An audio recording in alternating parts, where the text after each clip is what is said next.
In the wild, mastering trapping is pivotal for securing food. This skill requires an understanding of animal behaviors, knowing when and where they travel. For instance, using snares made from natural cordage can catch small game like rabbits effectively. It's crucial to check traps frequently to avoid harming the animal or letting it suffer.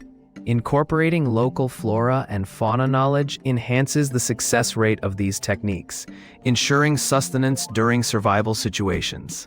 Overall, trapping not only provides food, it also fosters a deeper connection to the natural world around us.